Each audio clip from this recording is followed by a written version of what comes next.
Thursday night, more Connor McDavid magic. He's up to his old tricks yet again. This is Instant Analysis presented by Tylenol Rapid Release Gel Caps. Rapid release for rapid relief as we welcome in Oilers rinkside host Gene Principe, who gets a firsthand view of all the McDavid magic. First of all, Gene, just what are we witnessing right now with Connor McDavid? David, I think there's some defensemen around the league that could use some of those capsules and get some relief from Connor McDavid. You know, David, I'm kind of in that age group where, I saw Wayne at his best when I was young. I saw Bobby Orr at the tail end. I saw Gordie Howe when he was older, but still effective. And then you go back to, I'm going to say Jean Beliveau, for example, those players. Rocket Richard, I just kind of heard about them, right? And I've seen highlights. But I don't know if this league has ever seen a player like Connor McDavid just have the skills, the willingness, the tenacity, the confidence, and I guess the ability to do things. I was going to say one-on-one, but it's like 1-on-2, 1-on-3, 1-on-4. He is not at all a cocky kind of struts around, look at me kind of guy.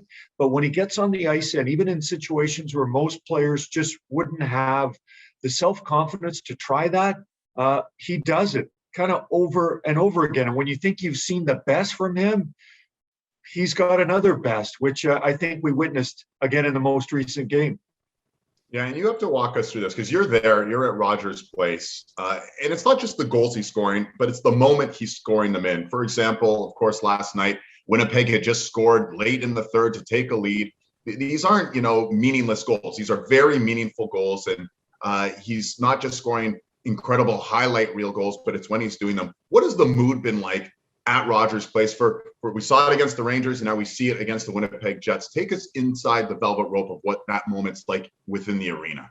Well, David, I think you make a great point. I believe that Connor's very respectful of the game of hockey. It's something that he loves. It's something that provides him with a wonderful way to make a living and has given him incredible opportunities. But he's not the kind of player or person, for that matter, at 4-1 or 5-1 middle of the third, he's going to try and dash his way through the entire team. Mm-hmm. That's just kind of not the way he rolls.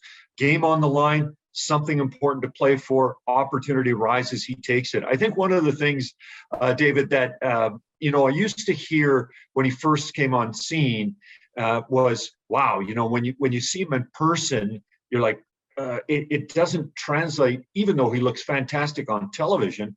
When you see him in person, you're really wowed by it. And here he is in the league now. He'll be 25 pretty soon.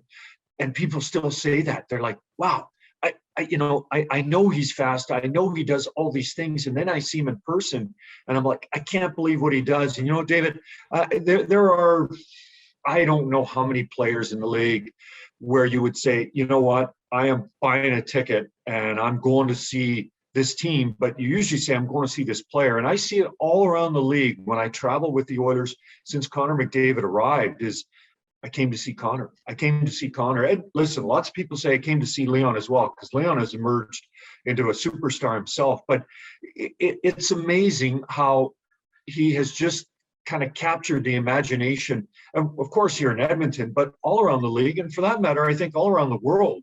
When it comes to hockey, there's nobody like Connor McDavid. Yeah, must see TV. And if you get a chance, if he comes to your local arena, absolutely want to see 97. I'll leave you with this. It's a pretty good time to be an NHL fan in Alberta because, of course, you have the high-flying Edmonton Oilers with 97 and 29. But, just down the province there, you've got the Calgary Flames fighting tooth and nail for first place in the Pacific Division. What's this rivalry like right now? Like, how is it ratcheting up with everything we're seeing from both the Oilers and the Flames? David, I love it. I love it. Listen, there is always going to be a natural dislike between these two cities, between the sports franchises, between the people that live in the cities. It's just something that you grow up with, and you can take it to any level you want or not. But the fact that Calgary's playing so well and Edmonton is playing so well, and both of them are two of the top teams, not only in their own division, but the entire National Hockey League.